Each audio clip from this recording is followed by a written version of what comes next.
docteur en sciences de l'éducation waaye tamit du juriste moom it amu tiis ci demub Chérif Baye Abdoulaye Thiaw Laye gi waaye tamit am lu mu si jot a jàng ci ay valeurs yoo xam ni xëy na bu ñu ko mettre en avant dina njëriñ Sénégal dina jëriñ intérêt général docteur asalaamaaleykum.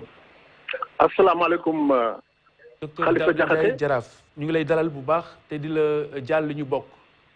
maa ngi leen di gërëm maa ngi lay gërëm di la sant ci dalal bi nga ma dalal. di nuyu waa plateau bi di nuyu Seydina Issa mi ma fekk ci plateau bi. ak Philippe Tine mi ma fekk ci plateau bi ak ñoom professeur Songe. ak Warxa maa ngi leen di nuyu. di leen gërëm di leen sant ci waxtaan wi. jërëjëf jërëjëf alors ki nga xamante ni waaw allez-y je vous en prie.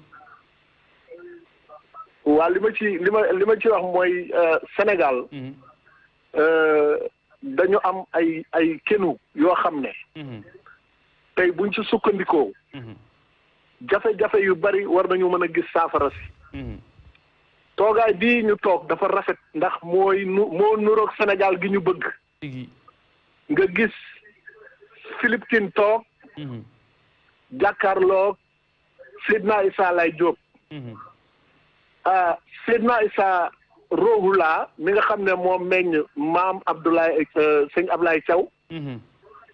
Seydina Issa dafa daan jël otoom di ko abal labbe yi ñuy dem jiwaalo di feete ji Pentecôte.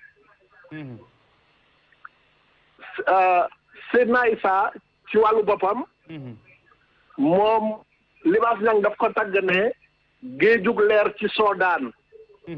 xamul yaa ngi rootaan. tànqaleen ci ñuy naan moo gën ndox mu neex. kon Serigne Ablaye dañu ko toqantal ci uuf ñëpp. dañ ko toqantal ci fédéré ñëpp. 1949 bi Seydina Issa wàccee liggéey Seydina Issa Rohula Serigne Fallou Mbacké dafa yónni Cheikh Moussa Ka mu ñëw jaale si bi muy jaale si dafa marsiya dafa def rek mu ne yéen gaa yi Issa ngeen déglu Moussa mu jooy fi Issa doomi Limaamu wallaay ndeysaan mu ne sigil ndigaale njar ngi jaale abo rijaale kon nga gis ne Seydina Issa ci wàllu boppam am na toqantal bu mu def ci Cheikh Abdoulaye Thiaw ba mu war a mën a jóg di dugg ci këru diine yi kër gu ne mu dem fa Sénégal nag yàlla daf ñu may ay mag ñu baax ñu mel ni dañ leen dañoo gëstul si bu baax ndax Libaas nag moo doon wax naan xam leen ne jàngu neen te jëfe woo ko moo di teen bu tey bu neex te doo ca naan mu ne dagam ba ñeel na Mamadou muy jàngale toujours Libaas nag taalifkat la boo xam ne mu ngi génn àddina 1944 1900 la génn la juddu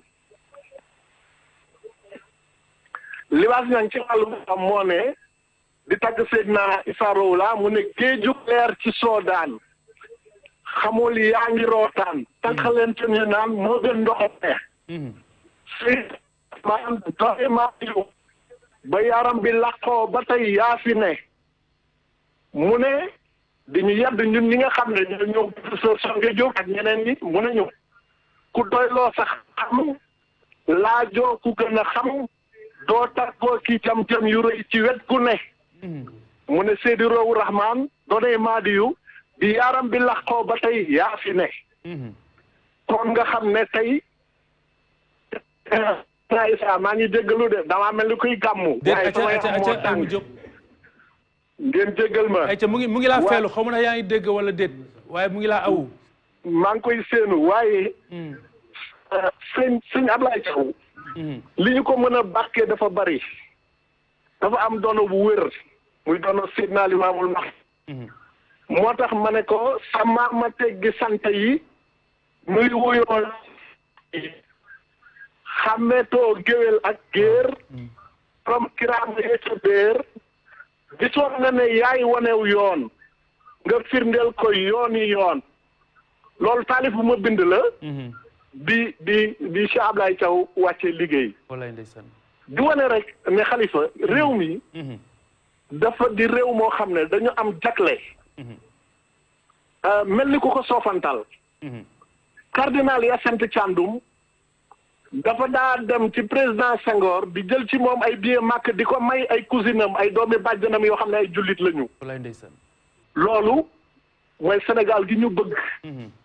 mooy Sénégal gi ñu mat bàyyil. Sénégalu teggin. Sénégal gi nga xam ne tey buñ ci jubloo. ku te dina am. ñu wax ci démocratie. seen naa Limaamul Mahdi yi la ñëpp. wallaay mooy li wax sànq rek. di wax la démocratie des autres. c'est-à-dire que génn ca ville. ñëw fii ci réew mi seet li fi mag ñi tegoon muy mbaax ñu seet lan moo ci dëppoog lu xelu doomu aadama ma kon tey Sénégal boo gisee l'abbé Jacques Seck di gërëm Ben Bass Diagne mi nga xam ne moo loolu depuis loo xam ne dañ ko wax addina bi.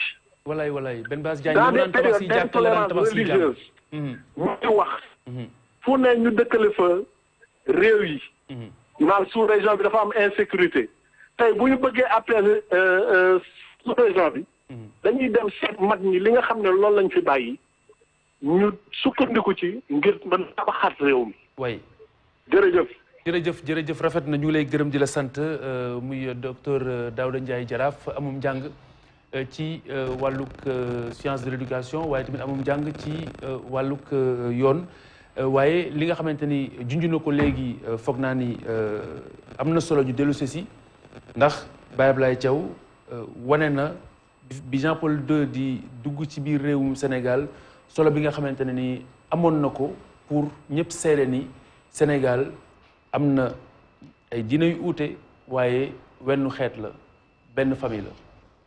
waaw loolu c'était en 1992. bi Jean-Paul II di ñëw. mu am une certaine réticence dans le milieu islamique. Serigne Ablaye Thiaw ne ma day gan dama koy teeru ji. daal di jóg dem aéroport teere ko joxante ak moom loxo. Abbé Jacques Seck présenté ko. Abbé Jacques Seck ñii nga xam ne daa du jóg appel bu nekk mu nga fa toog ci tribune ba. parce que man yor naa tribune officielle 17 ans. de 81 à 97. tribune officielle bi ministre doon toog. ak les opposants ak kilifa yi ak ambassadeurs yi man maa ko yoroon. waaye moom foofu la doon nekk de manière régulière. Abbé Jacques Seck ànd naa ak moom en 2015 ou 16 ak waa EMAD Abdou Khadre. bu EMAD. ñooñu boobu ñu ngi ne dañuy saytu valeurs yi. tax ñu dem ci këru diine yi. ba ñu demee Tivaouane délégation bi ñu ngi déparé fii ci Petersen. ak dëkk lébu yëpp Abbé Jacques Seck mu ngi ci délégation bi. keroog bi ñu ma joxee kaddu ma gis sëñ Abdou Aziz Sy Junior toog ak représentant yeneen këru diine yëpp toog ma gis Abbé Jacques Seck sama introduction dama ko rappelé bi ma xoolee jataay bi nga xam ne bi la première mission apostolique bi installé wu fii à Dakar bi mu fi ñëwee Monseigneur Benoît Truffet dafa ñëw ñu wane ko ak mbaax hospitalité muy rendre compte à l'archevêque du diocèse de Chambéry bind lettre le 30 novembre 1847 Claude Faure di ñu ko nettali dans son livre extrait l'histoire de la presqu'île du Cap-Vert et ses origines à la page 92 93 ak 94 donc mu wax ne Monsieur Benoît Truffet écrivait le 30 novembre 1847, quelques mois après son arrivée à Dakar, dans une lettre adressée à l'archevêque du diocèse de Chambéry. Le Cap-Vert où Dieu a fait placer la première maison apostolique est la contrée où l'islamisme a des adeptes les plus vigoureux et les plus sincères en général. Il y a 50 ans, elle se sépara violemment du royaume du Cayor parce que le roi du Cayor était quelque peu indifférent aux pratiques de l'Alcoran. Et depuis, la presqu'île du Cap-Vert a formé un royaume théocratique indépendant qui a pour capitale Ndakaaru, où je réside actuellement. Donc c'est Benoît qui parle. C'est la République ou le royaume des marabouts. Le roi et tous les chefs sont marabouts. Tous les pères de famille influents sont marabouts. Oui. Ils passent la moitié de leur vie à lire l'Alcoran, en réciter les prières et en faire les cérémonies. mu daal di nag ñëw dugg na ci valeur yi jikko yi bu gis moom. parce que mooy rendre compte. ndax gan kenn mënu koo teel xool nag ak dégg. bu paree yóbbu. mu ne la droiture. la probité. le respect pour le mariage. la soumission des enfants aux parents. muy lu jafe tey. leur affection pour leur mère. l'hospitalité patriarcale des Wolof. mu ne contraste avec les mœurs de l'Occident matam des Européens. kon suñuy jikko naka jekk ak jikko yi tubaab yi bii dafa jëm penku bi jëm saw loolu fi amoon te kii kay wax moom dafa ñëw constater rendre compte xam nga donc muy lu am solo léegi nag loolu li ma ci jàngat mooy lébu yi kon dañoo formoon seen république nekk ay jullit yu vigoureux yu intransigeant yu kii waaye terewul yaatu gi ñu am muy hospitalité yi bi ñuy ñëwee bëgg fee samp seen maison apostolique dañ leen kaa nangul yaatal leen durga et pourtant bien avant ça français yi dañoo nekkoon fii ci Gorée lébu yi nekk fii ci Ndakaaru ñu am une frontière maritime bu tubaab yi franchir frontière maritime fay des redevances des taxes ñu dem ba mujj signer des traités le traité du 10 octobre 1826 et du 22 avril 1830 loolu ba tey Claude Faure mu ngi koy nettali ci livre bi page 57 ak 67 mu ne dañ leen doon traité d'égal à égal comme deux grandes puissances te bi ñu leen nekkee ci leneen lu dul république boobu léegi ñu ngi déjà ci république di wote de manière démocratique yaa ngi dégg looloo fi amoon lii professeur wax léegi ne amuñu lu ñuy jëggaani da wax na dëgg ndax lépp dafa juddu fii ba pare ñun kay ñoo bàyyi suñuy yëf ba roy dàq yaa ngi dégg moo tax le cadi le chef du cadi moo doon ki nga xam ne moo doon atte ci charia loolu daf fee nekkoon moo tax Tafsir Mbaye Sylla jiite na cadi bi 14 ans jiite na imamaat gi 22 ans ci Ndakaaru xam nga waaye yooyu yëpp de manière progressive et de manière subtile